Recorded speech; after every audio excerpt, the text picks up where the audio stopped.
नमो अरहंताणं नमो सिद्धाणं नमो आयरीयाणं नमो वज्रायाणं नमो लोये सबसाहुणं मोक्षमार्गस्य नेतारं वेत्तारं कर्मभूभृतां ज्ञातारं विश्वतत्त्वानां वन्दे तद्गुणलब्धे वन्दे तद्गुणलब्धे।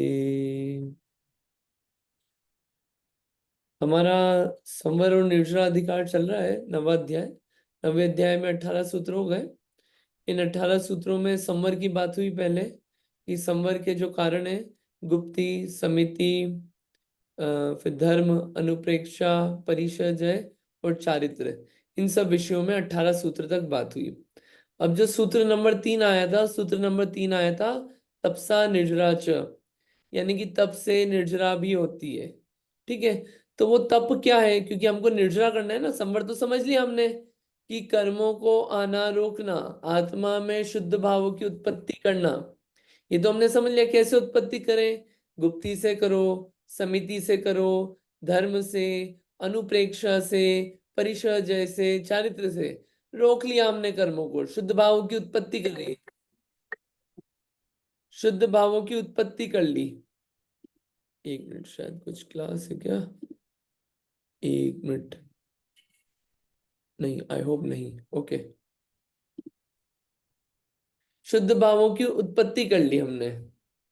अब ये जब शुद्ध भावों की उत्पत्ति हो गई तो हम शुद्ध भावों को बढ़ाए कैसे, और ये जो कर्म बंधे हुए हैं इनको खपाए कैसे, इनको नष्ट कैसे करें? तो उसका तरीका क्या है? तप, तपसा निर्जरा च, तपस्या। ठीक है, अब तप क्या होता है, तप के भेद कितने हैं, ये सब बातें चलेगी। ठीक है, शॉर्ट में पहले बता देते हैं। तप जो होते हैं, इच्छा का निरोध। ठीक, तप दो प्रकार के होते हैं, अंतरंग और बहिरंग।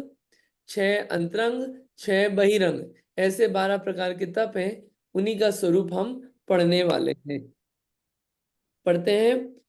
अंशनाव मौदर्य, वृत्ति परिसंख्यान, रस परित्याग, विविक्त शय्यासन, काय क्लेशा, बाह्याम तपः।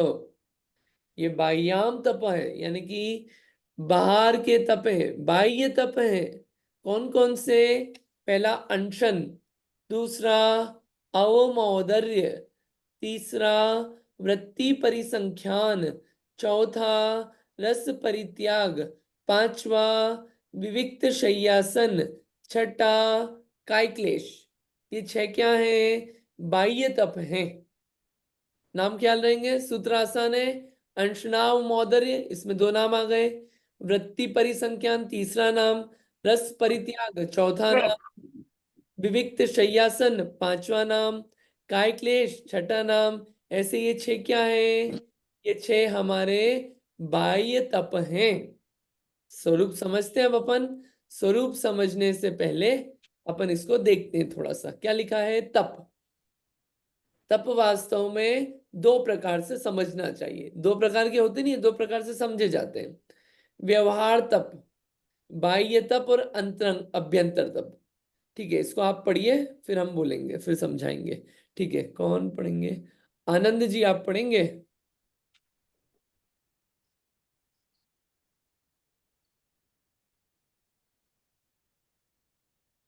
नहीं, ठीक है, कोई बात नहीं। हाँ जी, और किसी को रीड करना है क्या आप में से?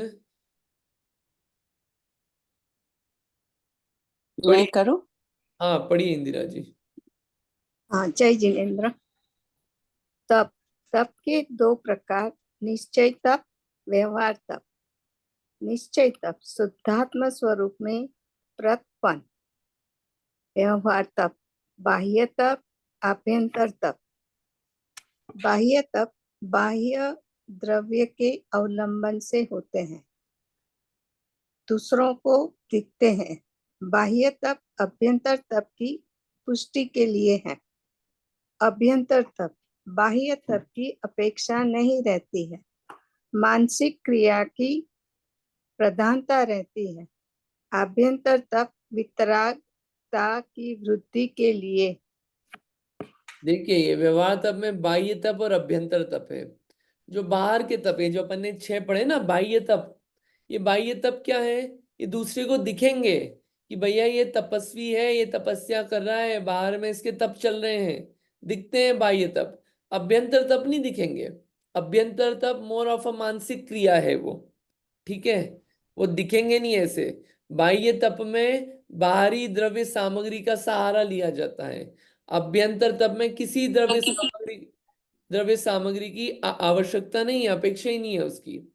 बाह्य तप होते हैं सिर्फ दिखावे के लिए नहीं होते बाह्य तप। बाह्य तप होते हैं अभ्यंतर तप करने के लिए। अभ्यंतर तप जो कार्यकारी है उसके लिए होते हैं। और अभ्यंतर तप क्यों होते हैं? वीतरागता की वृद्धि के लिए। और ये व्यवहार तप क्यों होते हैं? निश्चय तप के लिए। निश्चय तप यानी कि अपने शुद्ध आत्म स्वरूप में प्रतिपन्न करने के लिए। अपने शुद्ध आत्म स्वरूप में रहना प्रयोजन है, वही वास्तविकता में निर्जरा का कारण है। उस तक पहुंचने के लिए ये व्यवहार तप किए जाते हैं, बाह्य तप और अभ्यंतर तप। ये एंड का प्रयोजन है। आप समझ सकते हैं प्रयोजन ये क्यों है? हमको तो भैया मोक्ष, सुखी होना है, मोक्ष तक जाना है। तो सिर्फ बाह्य तप करके संतुष्ट नहीं हो रहे, बाह्य तप करके हम अभ्यंतर तप की तरफ पहुंच रहे हैं। और बाह्य और अभ्यंतर तप करके हम क्या कर रहे हैं? शुद्धात्म स्वरूप में प्रतिपन्न करना चाह रहे हैं। ये हमारा पूरा प्रयोजन है। ठीक है, समझ में आई होंगी बातें, इसमें कोई डाउट नहीं होगा होपफुली। ठीक है ना? प्रतपन इसमें का मतलब क्या होता है? प्रतिपन्न का एग्जैक्ट वर्ड, हाँ ये एक और क्वेश्चन आया है। प्रतिपन्न का एग्जैक्ट मीनिंग क्या होता है? प्रतपन, प्रतपन, प्रकृष्ट रूप से तपन करना। ये प्र होता है ना जब, प्रकृष्ट और उत्कृष्ट रूप से। और एग्जैक्ट मीनिंग देख लेते हैं प्रतपन। मैं देख रहा हूं और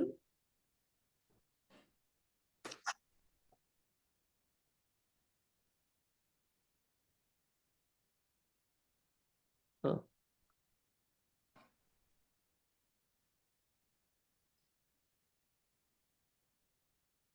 प्रतपन ये प्रकृष्ट रूप से तपाना। प्रकृष्ट रूप से तपाना, उसे क्या कहते हैं? प्रतपन। यानी शुद्धात्म स्वरूप में तपन करना, शुद्धात्म स्वरूप में बिल्कुल उत्कृष्ट रूप से पहुंच जाना, यह है प्रतपन। आवाज नहीं आ रही क्या? आई होप आ रही होगी। ठीक है, ये तप हुआ। तो ये आ देखिए, रही है। ये देखिए 6 तप। अनशन, अनशन में बाह्य सामग्री की अपेक्षा है क्या? आपने भोजन पानी को छोड़ा। अवमोदर्य, भोजन पानी का एक बारी करा। वृत्ति परिसंख्यान में अटपटी प्रतिज्ञा ली। रस परित्याग में रस छोड़ा। ये बाह्य द्रव्य सामग्री की आवश्यकता है ना। विविक्त शय्यासन, काय क्लेश, इन सब में बाह्य सामग्री की आवश्यकता है। ये दूसरे को दिखेगा, ओ ये काय क्लेश कर रहे हैं, विविक्त शय्यासन है, रस का त्याग है, उपवास है, अवमोदर्य है, वृत्ति परिसंख्यान, ये सब दिखेगा। इन अभ्यंतरता दूसरे को दिखेंगे नहीं, वो स्वयं के लिए होते हैं, करने के लिए। ये भी अपने लिए होते हैं, लेकिन ये अंतर है। ठीक है, और स्वरूप समझ में आएगा। अपन पढ़ते हैं इसको आगे। आगे इनके नाम पढ़िए। हाँ जी, नाम पढ़िए, 12 तपों के नाम पढ़िए एक बार। अच्छा, व्यवहार तप। व्यवहार तप के दो है नाम, बाह्य तप और अभ्यंतर तप। बाह्य तप का अनशन, अवमोदर्य, वृत्ति परिसंख्यान, रस परित्याग, विविक्त संयासन, काय कलेश। अभ्यंतर तप के प्रायश्चित, विनय, वैयावृत्या, स्वाध्याय, व्युत्सर्ग, ध्यान।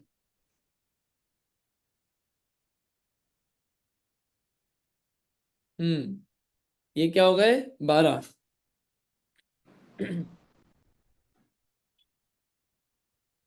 ये 12 तप हो गए। ठीक है, अब यहाँ पे एक एक का स्वरूप समझेंगे अपन। अनशन क्या होता है, अवमोदर्य क्या होता है, ये सब हम आप इस पहले इससे पढ़ेंगे, फिर ग्रंथ में जाएंगे। ग्रंथों से ही लिया गया है, पहले शॉर्ट में पढ़ेंगे, फिर ग्रंथ में और विशेष अपन इसको देखेंगे।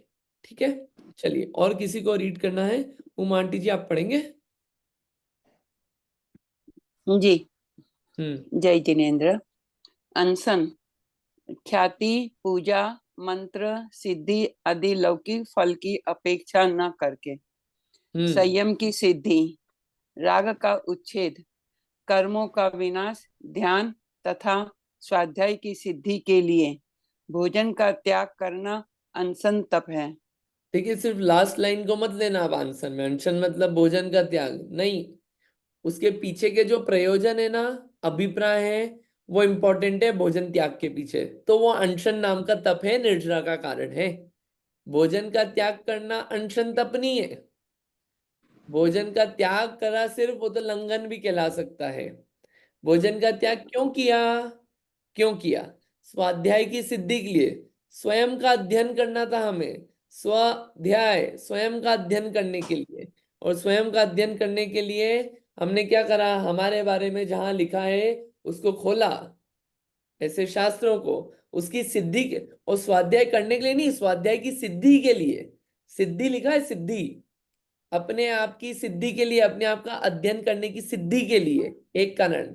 दूसरा, कर्म का नाश और ध्यान में और उपयोग लगे, इसमें उलझे नहीं हम भोजन पानी आदि रस में, इसलिए त्याग किया। ठीक है, राग जो था इन चीजों के पीछे, उस राग का त्याग किया। और संयम को बढ़ाने के लिए, ये सब कारण है। इसलिए नहीं किया कि हमें ख्याति मिलेगी, लोग जानेंगे अरे ये तपस्वी है, बहुत उपवास करते हैं, लोग पूजा करेंगे, या कोई मंत्र सिद्धि करनी होगी। मंत्र सिद्धियां जो होती है ना, वो त्याग करके ही होती है, उपवास आदि के साथ होती है। ऐसा बहुत सारी कहानियों में हमने सुना है ऐसा। या और भी लौकिक फल कुछ प्राप्ति के लिए लोग करते हैं, कि इन सब कार्यों के लिए नहीं, हमें तो सिर्फ प्रयोजन यही है, संयम बढ़ाना है, राग का त्याग करना है, कर्म का नाश, ध्यान और स्वाध्याय की सिद्धि के लिए। इसके लिए हमने क्या किया? भोजन का त्याग कर दिया। वो सब क्या कहलाएगा? अनशन त्याग। अनशन तो वरना लोग भी करते हैं, क्या जंतर मंतर पे जाके, भारत में होता है जंतर मंतर पे जाके अनशन, हमारी मांगे पूरी करो, वो अनशन लोग करते हैं। भोजन पानी छोड़ दिया, वो तप नहीं हो गया। वो सब वास्तविक निर्जरा के कारण नहीं है। निर्जरा तो ये अनशन तप से होगी अगर प्रयोजन ये है तो। राग घटा कि नहीं घटा? वितरागता की तरफ जा रहे हो कि नहीं जा रहे हो? संयम बढ़ा कि नहीं बढ़ा?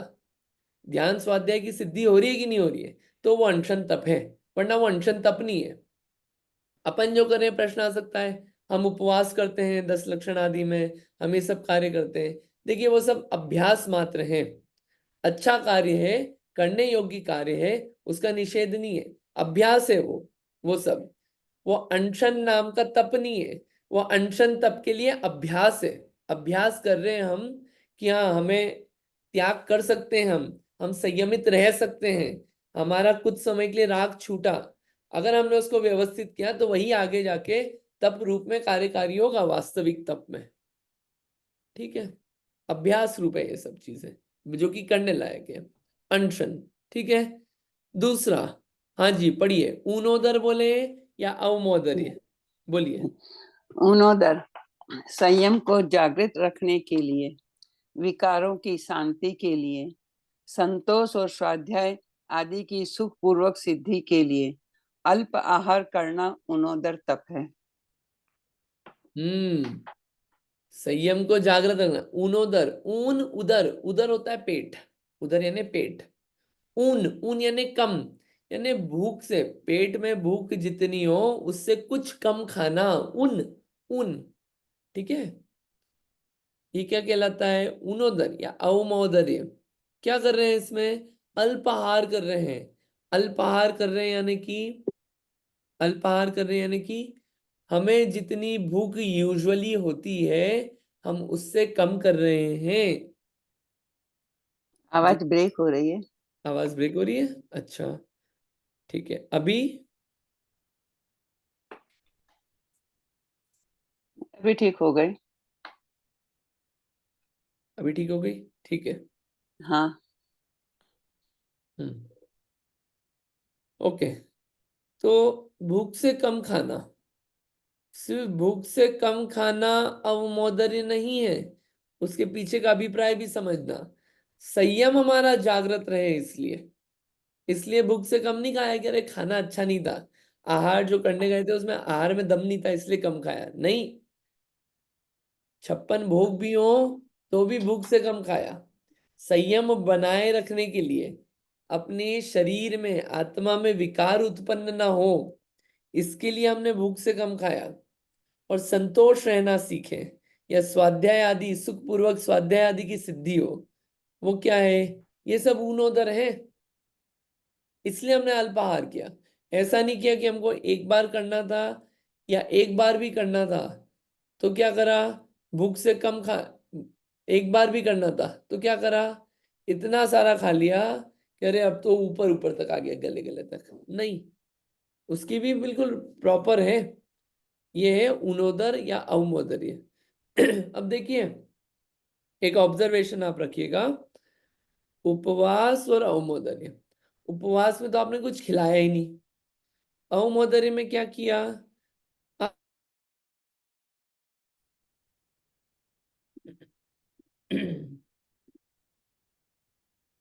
हाँ, आवाज आ रही होगी होपफुली।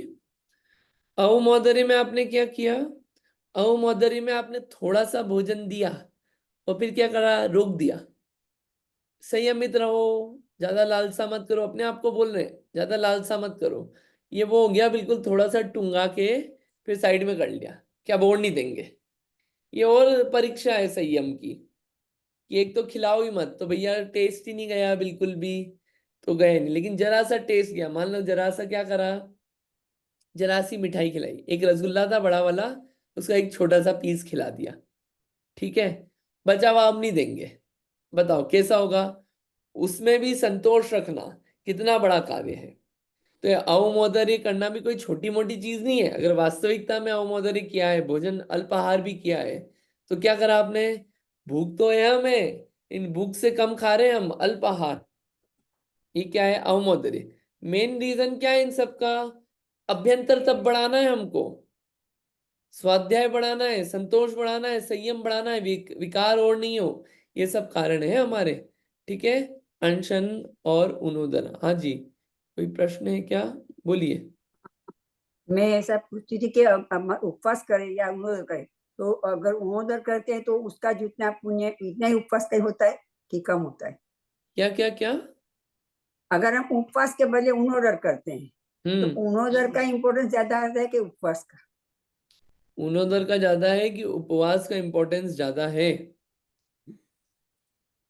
हम्म, अच्छा क्वेश्चन है। किसका इम्पोर्टेंस ज्यादा है, उनोदर का कि उपवास का? दोनों देखिए, का सेम पुण्य होता है। देखिए एक आंसर तो ये है कि पुण्य और पाप जो होता है ना, अपने परिणाम और अभिप्रायों से होता है। अगर एक मुख्य बात करूं मैं, क्यों?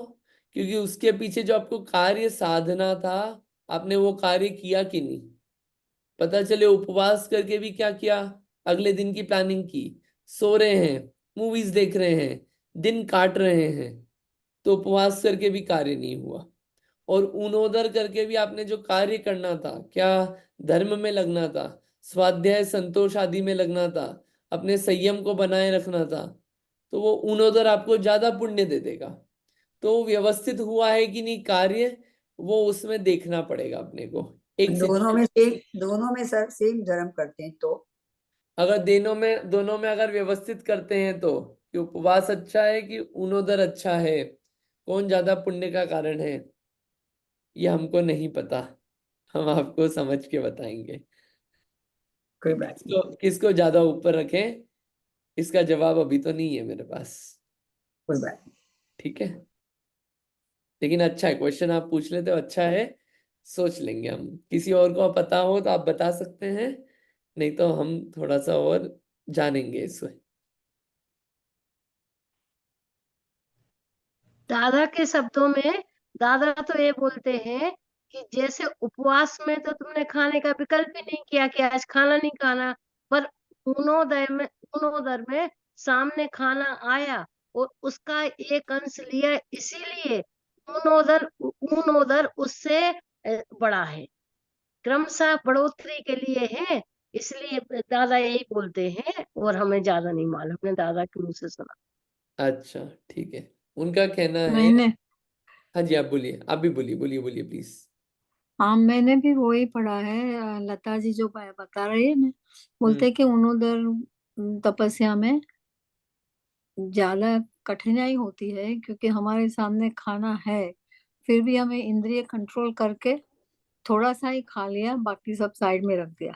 उपवास में तो खाना ही नहीं है, तो उसकी कोई दिक्कत ही नहीं है, नहीं खाना बनाने की नहीं खाना खाने की दिक्कत है। तो इसीलिए इंद्रिय कंट्रोल तो सारा हो ही जाएगा, पर इसमें इट्स मोर इम्पोर्टेंट कि आपके सामने खाना है, फिर भी आपने थोड़ा सा ही खा के साइड पे रख दिया बस। नहीं, थोड़ा सा दैट ही इज खा, व्हाट।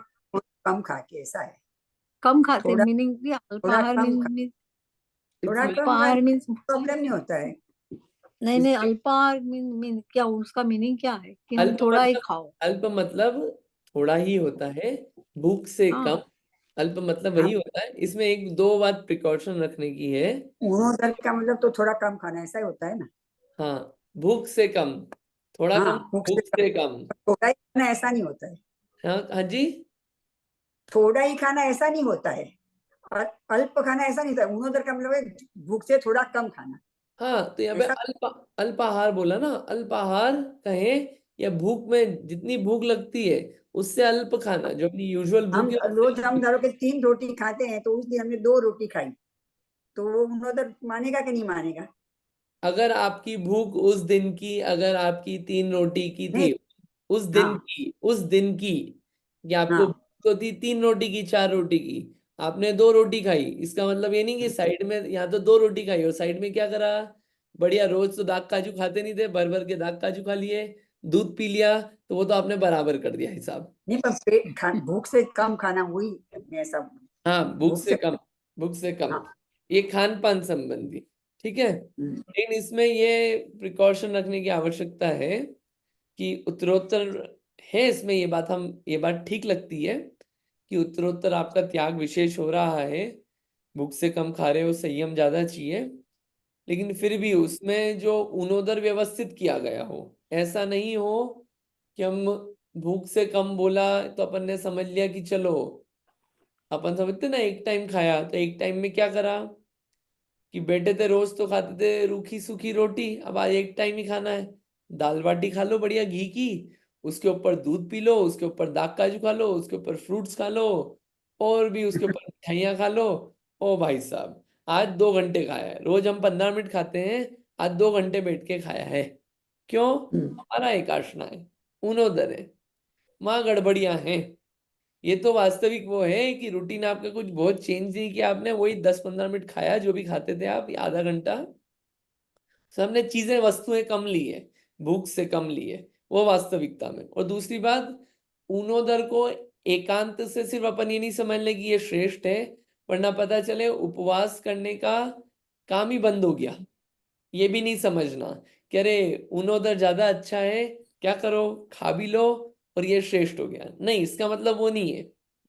इस बात को भी अपन ध्यान रखें, उपवास उपवास का कार्य करेगा, अवमोदर्य अवमोदर्य का काम करेगा। दोनों इन तपों को इस हिसाब से लेना कि जिससे अपनी शारीरिक शक्ति पहचान के अपना उपयोग ज्यादा स्थिर रह पाए, ध्यान स्वाध्याय संतोष संयम में वो कार्य कर लेने का, यहाँ पे वो समझना, इस चीज को लेके चलना। ठीक है, और वही वास्तविकता में अपने लिए पुण्य बढ़ाएगा। सबके लिए दवाई अलग अलग रहती है। बराबर। ठीक है, इस बात को लेके चलना, पता चले वरना उपवास करना बंद हो गया, ये कार्य नहीं हो जाए। चलिए, अनशन अवमोदर्य तीसरा, वृत्ति परिसंख्यान। क्या होता है वृत्ति परिसंख्यान? हाँ जी, कौन पढ़ रहे हैं? हाँ जी, आप पढ़ रहे हैं कुसुम आंटी जी?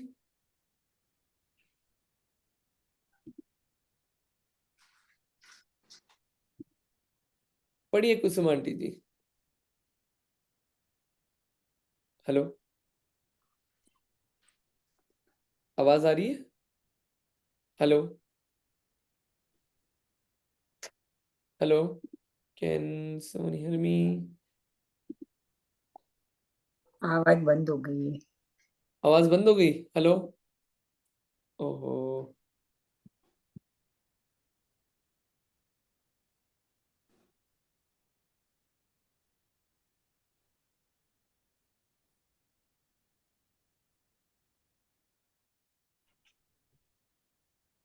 हेलो,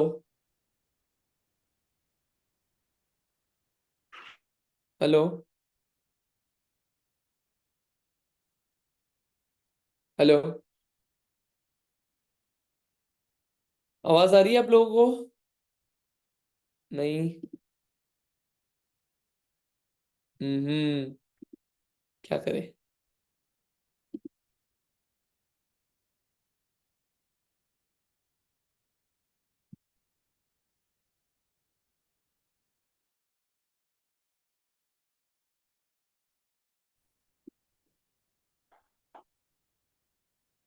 चलिए, हो गई, आवाज वापस आ गई। हाँ जी, पढ़िए कुसुम आंटी जी, पढ़िए वृत्ति परिसंख्यान। आवाज आ रही है ना? हाँ आ रही है। व्रती परिसंख्यान। जब मुनि भिक्षा के लिए निकले तो घरों का नियम करना कि मैं आहार के लिए इतने घर जाऊंगा अथवा अमुक रीति से आहार मिलेगा तो लूंगा आदि, इसे वृत्ति परिसंख्यान तब करते हैं। चलिए, इसको थोड़ा सा शास्त्र। इंद्रियों के हाँ जी,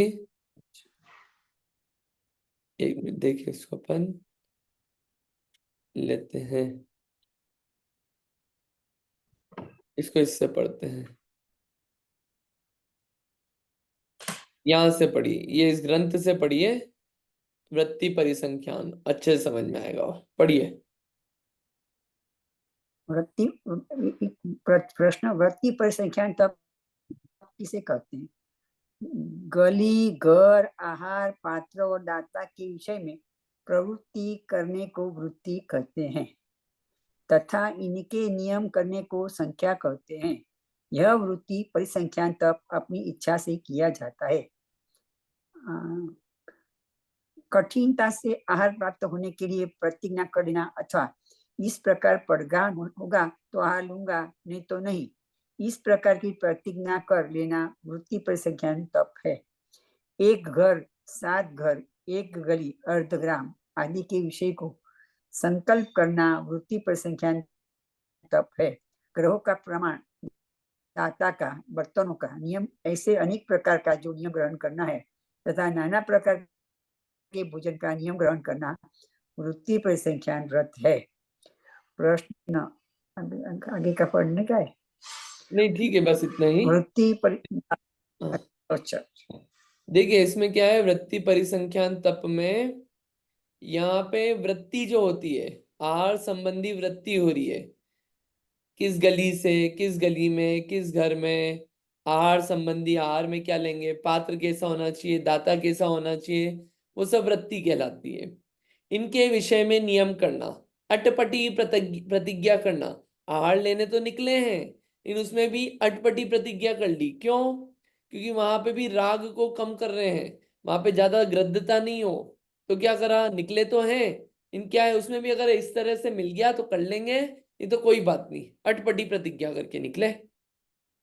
ये सब क्या है, वृत्ति परिसंख्यान तप है। अब वो वृत्ति परिसंख्यान तप किस प्रकार करना चाहिए, कैसे करना चाहिए, वो पूरा विषय इसमें आया है। आगे पढ़िए, आप पढ़ेंगे लता आंटी जी?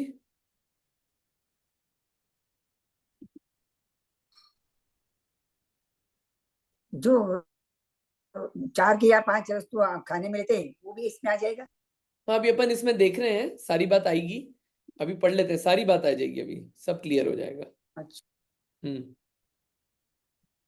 हमारे फोन में बहुत छोटे अक्षर आ रहे भैया, पढ़ने में नहीं आएंगे। हाँ, जूम वो करूँ बड़े क्या? नहीं अभी हो रहे कैसा लग हैं। रहा है? अभी ठीक है? हाँ, छोटे यार। जी जी, हाँ, नहीं नहीं, छोटे हैं, अभी थोड़े और करना पड़। थोड़ा और? ठीक है। अब बताइए, अब ठीक है? हाँ, पढ़िए। ऊपर कीजिएगा, ऊपर कर दीजिएगा आप। इसमें वृत्ति परिसंख्यान तब किस प्रकार करना चाहिए, इसका है। हम्म। हाँ, आप ऊपर कर दीजिएगा, अभी आए नहीं। हाँ, नहीं आ रहे।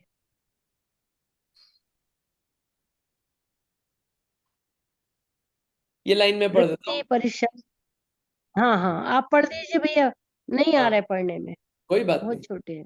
वृत्ति परिसंख्यान तब किस प्रकार करना चाहिए, मैं चौराहे पर आहार मिलेगा तो लूंगा, इस मार्ग में व इस गली में आहार मिलेगा तो आहार लूंगा, एक पहले ही घर में आहार मिलेगा तो लूंगा, अथवा दाता ऐसा होगा, उसके पात्र व भोजन पात्र ऐसे होंगे तो आहार लूंगा, नहीं तो नहीं लूंगा, इस प्रकार वृत्ति परिसंख्यान करना चाहिए।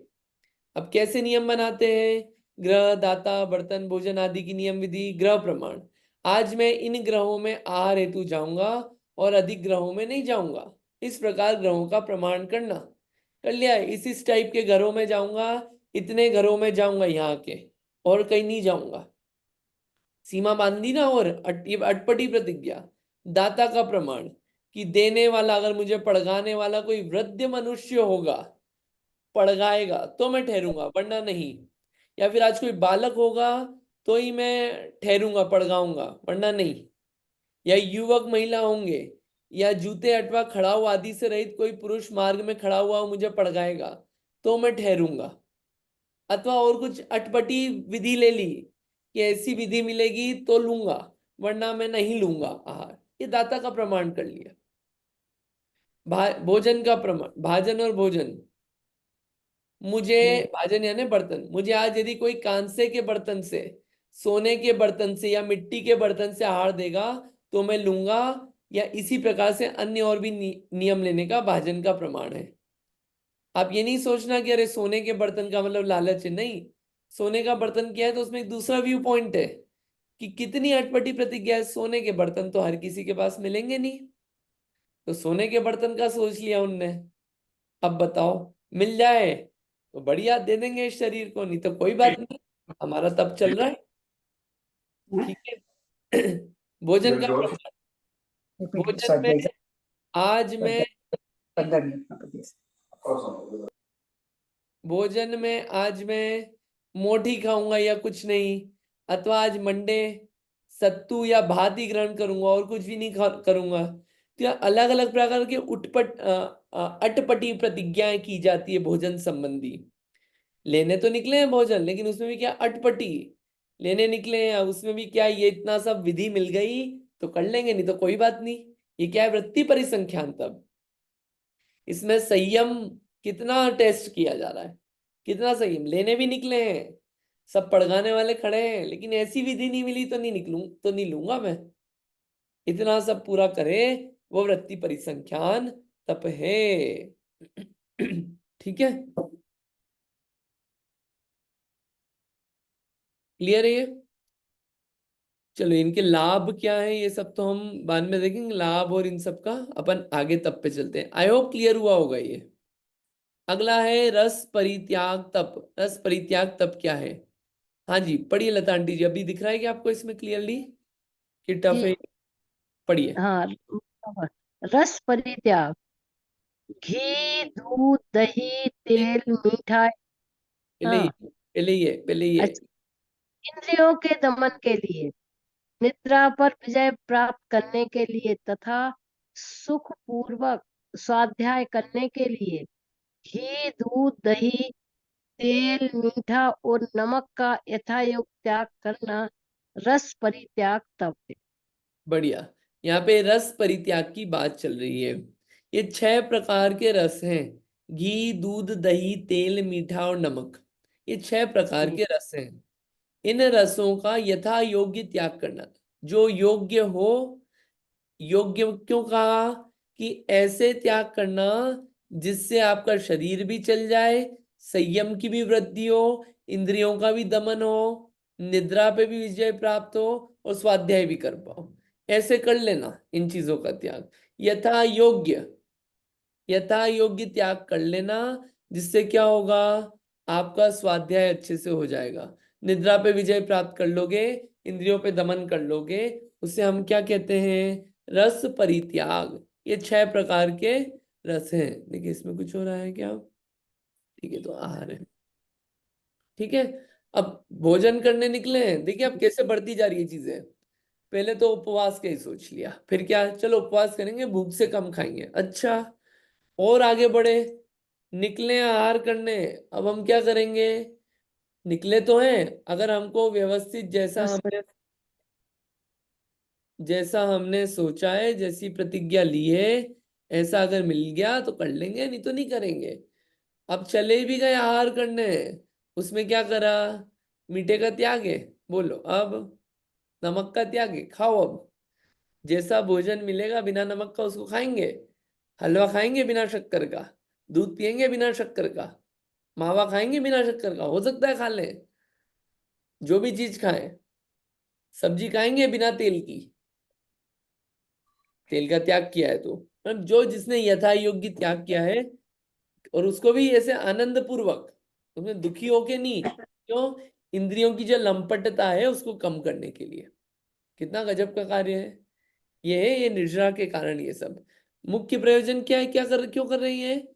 अभ्यंतर तप के लिए, वितरागता की वृद्धि के लिए, और बाहर में बराबर। संयम, स्वाध्याय करने के लिए, सुखपूर्वक जीवन, सुखपूर्वक अपनी साधना करने के लिए ये सब कार्य हो रहे हैं। ठीक है, ये रस परित्याग हो गया। अगला कौन सा है? विविक्त शय्यासन। क्या होता है विविक्त शय्यासन? पढ़िए, कंटिन्यू। ब्रह्मचर्य, स्वाध्याय, ध्यान आदि की सिद्धि के लिए एकांत स्थान में शयन करना विविक्त शय्यासन तप है। ब्रह्मचर्य की साधना के लिए, सिद्धि के लिए, स्वाध्याय की सिद्धि के लिए, ध्यान आदि की सिद्धि के लिए शयन भी करेंगे तो एकांत स्थान में, एकांत स्थान में, भीड़ बड़े एरिया में नहीं शयन करेंगे, रहेंगे। ध्यान नहीं हो पाएगा वहां पे, स्वाध्याय नहीं हो पाएगा, ब्रह्मचर्य में भी दोष लग सकते हैं। इसलिए ये जितने भी कार्य होंगे ये काय में होंगे? ये सब एकांत स्थान में होंगे। ये क्या है? विविक्त शय्यासन तप। इसको ग्रंथ में थोड़ा सा और देख लेते हैं हम, विविक्त शय्यासन, ताकि थोड़ा सा क्लियर हो जाएगा। और कुछ विशेष बात हो तो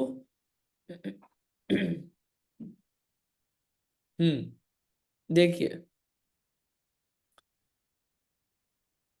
हाँ जी, आपको तो हाँ, दिख रहा है आपको? विविक्त शय्यासन तप किसे कहते हैं जी?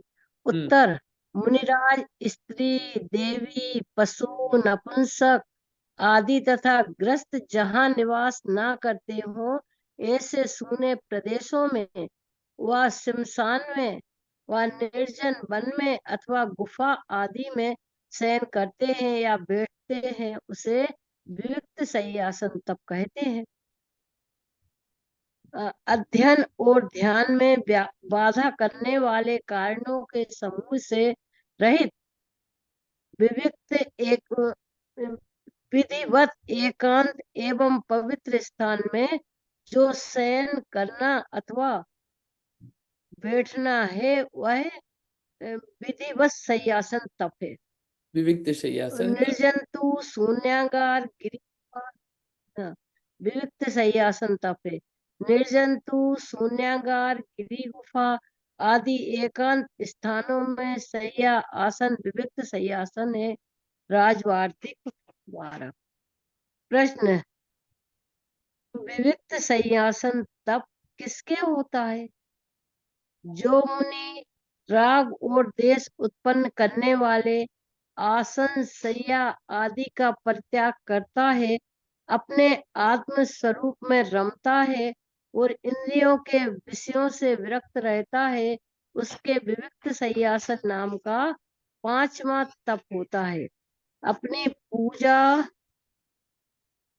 पूजा महिमा को ना चाहने वाला, संसार शरीर भोगों से उदासीन, प्रायश्चित आदि अध्ययन अभ्यंतर तप में कुशल, शांत, परिणामी, क्षमाशील, महापराक्रमी, जो मुनि श्मशान भूमि में, गहन वन में, निर्जन वन भयानक स्थान में अथवा किसी अन्य एकांत स्थान में निवास करता है, उसके विविक्त शय्यासन तप होता है।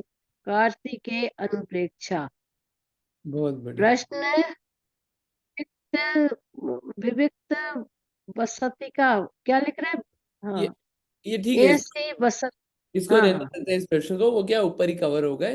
ये बताएंगे विविक्त जी, बस्तिका कौन सी होती है, शून्याघर और ये सब बातें आएंगी, हाँ तो वो सब कवर हो गई जी है, उसको अपन नहीं देख रहे हैं। जी, देखिए, इसमें ये जो आया है विविक्त शय्यासन, ये क्लियर हो गया होगा कि जहां पर देव, बराबर। देवी, हाँ स्त्री, पशु, नपुंसक आदि गृहस्थी लोग निवास नहीं करते हो, ऐसे सुनी जगहों पे निवास करना, वो क्या है? विविक्त शय्यासन, ताकि ध्यान अध्ययन में बाधा नहीं पड़े। ये भी क्या है? ये 5वां नाम का तप है, विविक्त शय्यासन। अंतिम है काय क्लेश। काय क्लेश क्या होता है? हाँ जी, और किसी से पढ़वा लेते हैं अब ये काय क्लेश। हाँ जी, किसी को पढ़ना है? रूपसी जी आपको पढ़ना है? हाँ भैया, जय जी। कष्ट सहने के अभ्यास के लिए, आराम करने की भावना को दूर करने के लिए और धर्म की प्रभावना के लिए ग्रीष्म ऋतु में वृक्ष के नीचे ध्यान लगाना, शीत ऋतु में खुले हुए मैदान में आसन लगाना आदि काय क्लेश तप है। अभी जो तप अपन पढ़ रहे ना, ये सब ऐसा नहीं है कि सारे मुनिराज ये सारे तप करेंगे ही, ये कोई रूल नहीं है। ये सारे मुनिराज सब ये काय क्लेश भी करेंगे, रस परित्याग भी करेंगे ही। ये सब, ये कोई रूल नहीं है कि काय क्लेश करना ही पड़ेगा। ठीक है, रसों का पूरा त्याग करना ही पड़ेगा, ये कोई वो नहीं कि उनको करना ही पड़ेगा। ये तपस्या है कि और विशेष वृद्धि चाहिए तो ये कार्य करने होंगे। अगर वृद्धि चाहिए तो ये हेल्प करेंगे उसमें।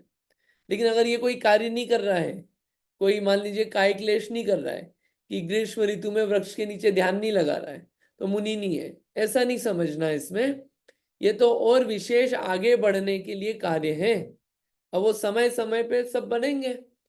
तो कष्ट सहने के अभ्यास के लिए, आराम करने के लिए नहीं बने हैं और निर्जरा करने के लिए बने हैं। तो आराम करने की, प्रमाद की भावना दूर होगी तो क्या करेंगे? ठंड में तो खुले मैदान में आसन लगा रहे हैं, ग्रीष्म ऋतु में वृक्ष के नीचे ध्यान लगा रहे हैं। ऐसे अलग अलग प्रकार के तप होते हैं जो कि क्या है? काय क्लेश है। काय क्लेश में कुछ विशेष बात आई हो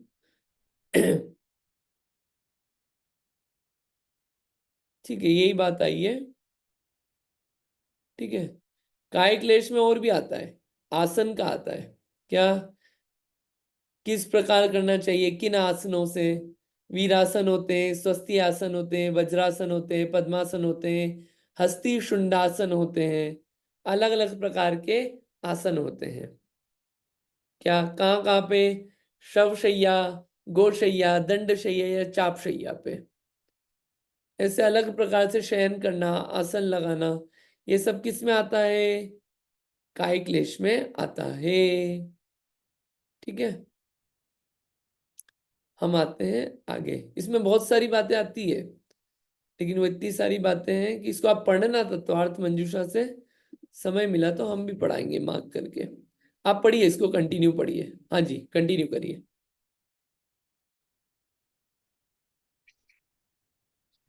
विशेष मात्र बाह तप करने से निर्जरा नहीं होती है। शुद्धोपयोग निर्जरा का कारण है, इसलिए उपचारित तप को भी निर्जरा का कारण कहा है। यदि बाह दुख सहन करना ही निर्जरा का कारण हो, तब तो पशु आदि भी क्षुधातृषा सहन करते हैं। इसमें ये क्लैरिटी हो जाती है कि सिर्फ दुख सहन करना निर्जरा का कारण नहीं है। बाहर में दुख सहन करना, भूख संबंधी पीड़ा हुई उसको सहन कर लिया, ये काय क्लेश संबंधी पीड़ा हुई उसको सहन कर लिया, ये निर्जरा का कारण नहीं है। क्योंकि ये सब प्रॉब्लम्स तो पशुओं को भी है। आप पढ़ लो डाला, बद बंधन आदि दुख घने, भूख आदि की पीड़ा, कितनी पीड़ाएं हैं सब अलग अलग। ये निर्जरा का कारण नहीं है। वास्तविक स्वरूप क्या है कि शुद्धोपयोग निर्जरा का कारण है। और वो शुद्धोपयोग की प्राप्ति हो, इसलिए बाहर में तप किए जा रहे हैं। अभी जो उपयोग है, बाहर में रचता पचता था, उसको वहां से समेट के कहाँ ला रहे हैं?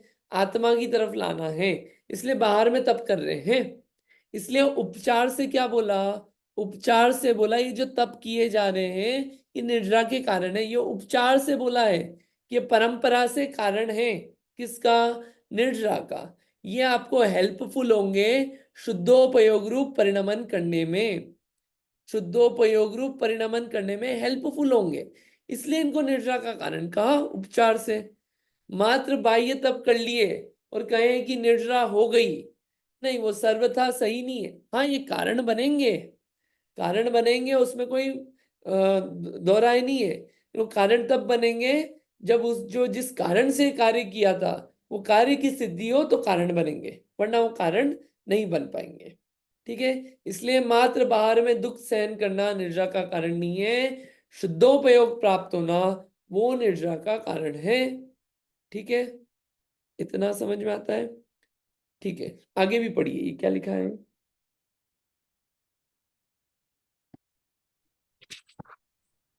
पशु तो पराधीनता पूर्वक सहन करते हैं, जो स्वाधीन स्वाधीन रूप से धर्म बुद्धि पूर्वक उपवास आदि तप करे, उसे तो निर्जरा होती है ना।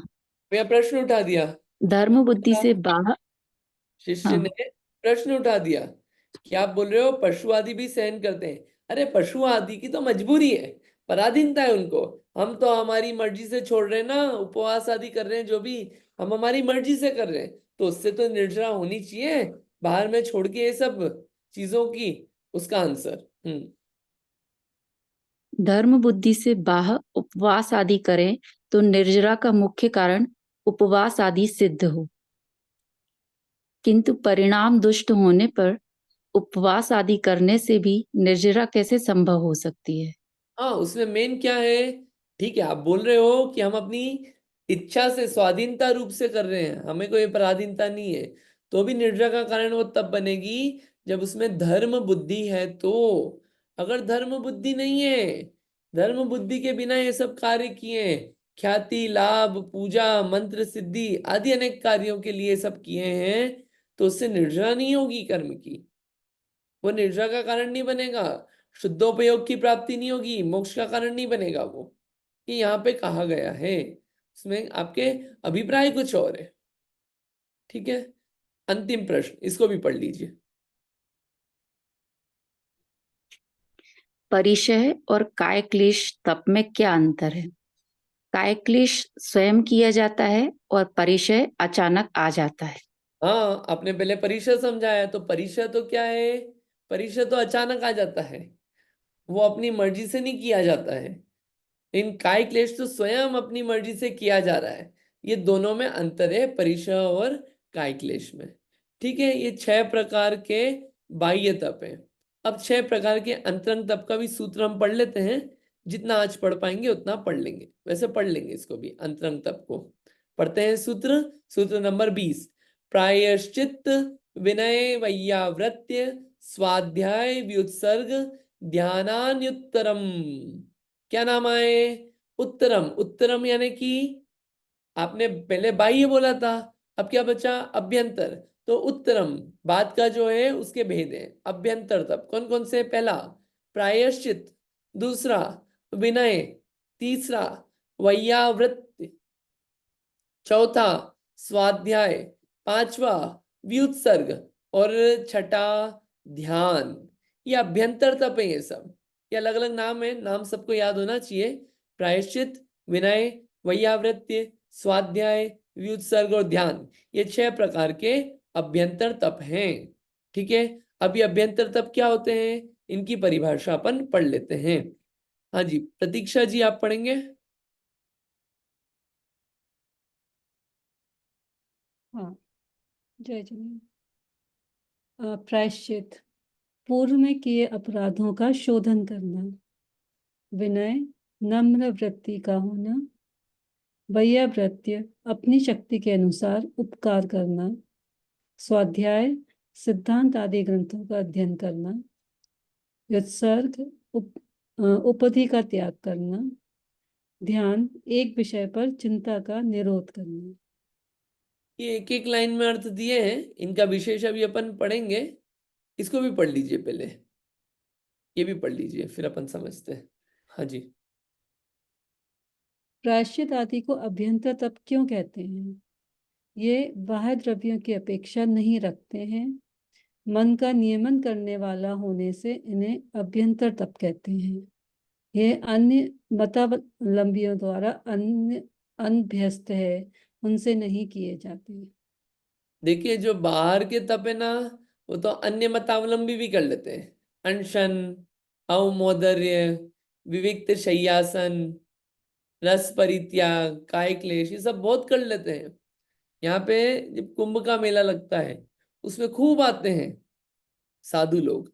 वो अलग अलग प्रकार के काय क्लेश करते हैं, अलग अलग प्रकार के रसों का त्याग करते हैं। क्या करते हैं? सिर्फ अंगूर पे रहेंगे, खड़े रहेंगे एक पांव पे, सोएंगे ऐसे खड़े खड़े सोएंगे, झूले पे ही खड़े खड़े, झूले पे हाथ रख के सोएंगे। कितने दिन तक? जब तक कुंभ का मेला लगा हुआ है, 1-2 महीने तक। जैसे अलग अलग कार्य करते हैं सब, ठीक है। तो ये अन्य मतावलंबी में ये देखे जाते हैं बाहर के कार्य, लेकिन ये जो अंतरंग के वास्तविक कार्य हैं, प्रायश्चित, विनय, वैयावृत्य, स्वाध्याय, व्युत्सर्ग, ध्यान, ये सब नहीं देखे जाते। वास्तव आप बोलेंगे ध्यान, मेडिटेशन हम सुनते आ रहे खूब, सब जगह होता है, बौद्ध सही साइड चलता है विपासना ध्यान, तो उसी जगह और कोई सा ध्यान चलता है। देखिए वास्तविक ध्यान क्या है, उसका स्वरूप भी इसमें आएगा।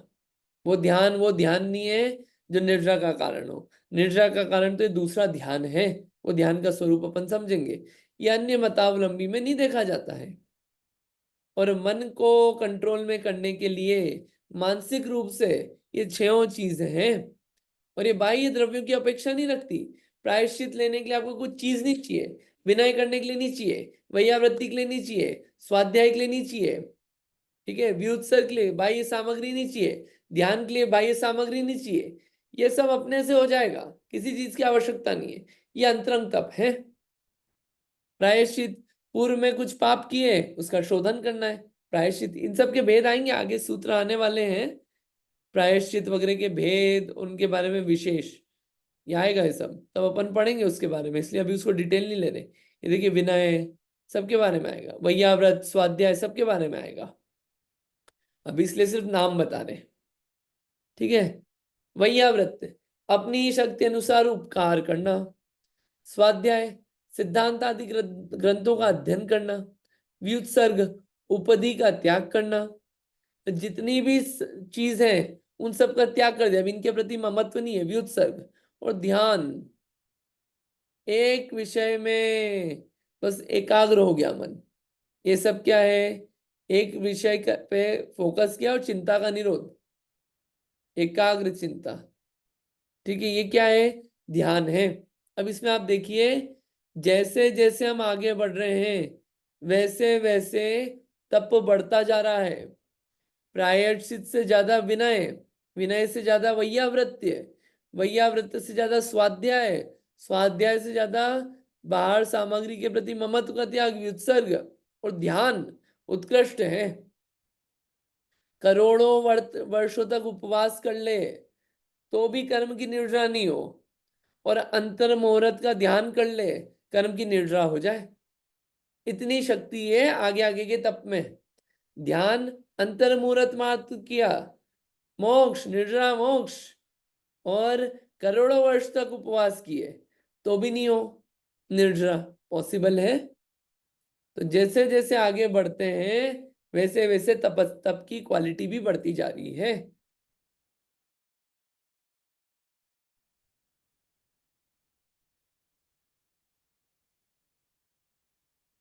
चलिए, आज काफी इंटरनेट इशू रहा, अपन इसको आज समराइज कर लेते हैं थोड़ा सा, क्या पढ़ा है अपन ने। देखिए, ये 6 प्रकार के तप देखे: अनशन, अवमोदर्य, वृत्ति परिसंख्यान, रस परित्याग, विविक्त, शय्यासन, काय क्लेश, ठीक है। अनशन क्या है? 4 प्रकार के आहार, विषय व कषाय का त्याग। दिन में एक बार भूख से कम आहार करना। अवमोदर्य, अनेक अटपटी प्रतिज्ञा लेना, उसके होने पर ही भोजन करना। वृत्ति परिसंख्यान, 6 रसों तक का त्याग करना, 1, 2 या 6 तक का, ये क्या? रस परित्याग। विविक्त शय्यासन, एकांत स्थान में सोना बैठना, विविक्त शय्यासन। काय क्लेश, अनेक प्रकार के काय के कष्ट रूप तप करना, ये क्या है? काय क्लेश, ठीक है।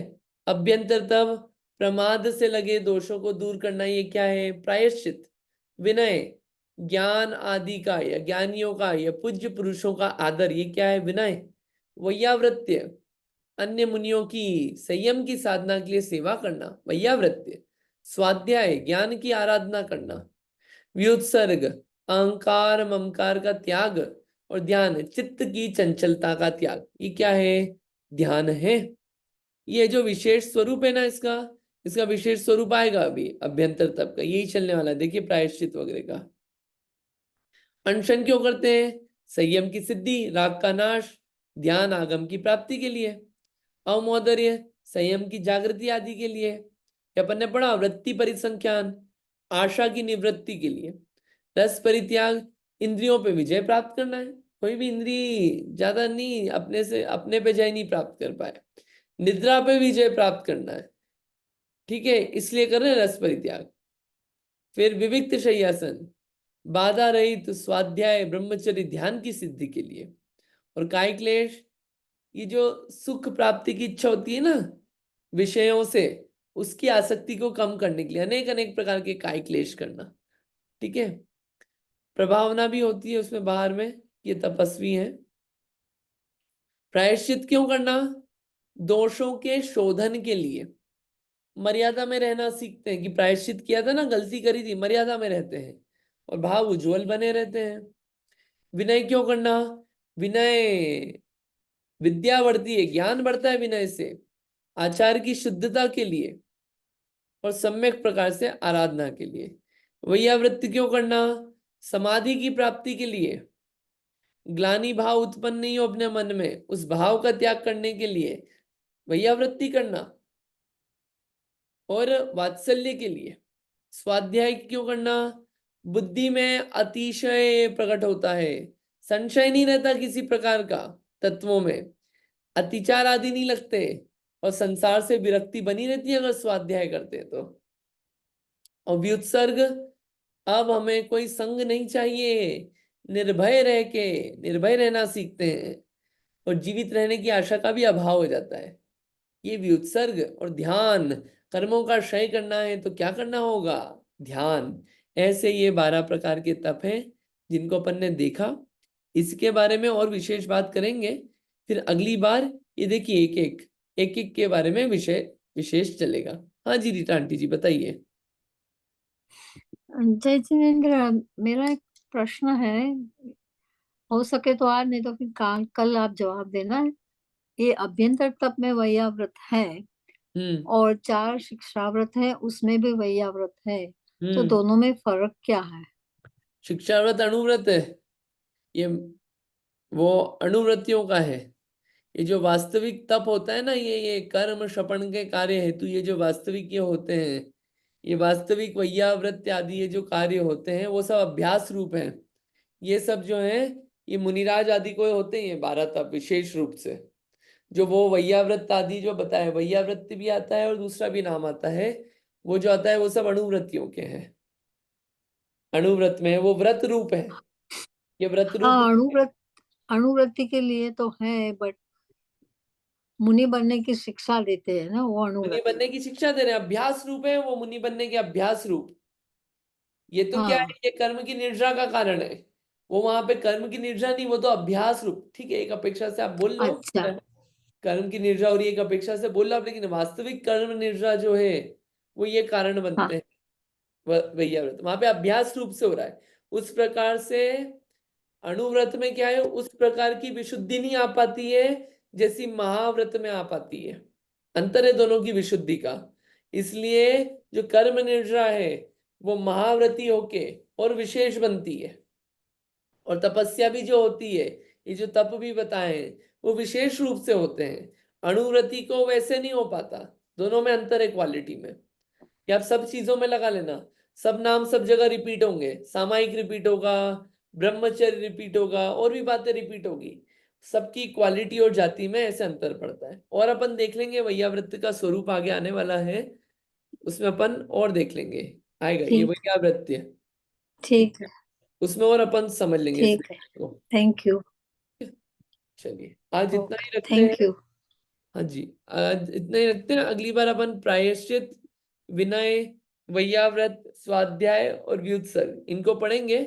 फिर अंत में विषय ध्यान चलेगा, फिर ध्यान का विषय चलेगा अपना। ठीक है, आप इसका अभ्यास करते रहना। जा वाणी के ज्ञान से सूझे लो कालो, सुवाणी मस्तक नमो सदा दे तुम रोग है जिनवाणी भारती तो जपो दिन रैन जो तेरी शरणा गए सो पावे सुख जन। जिनवाणी माता की जय। नौ बार ओंकार मत।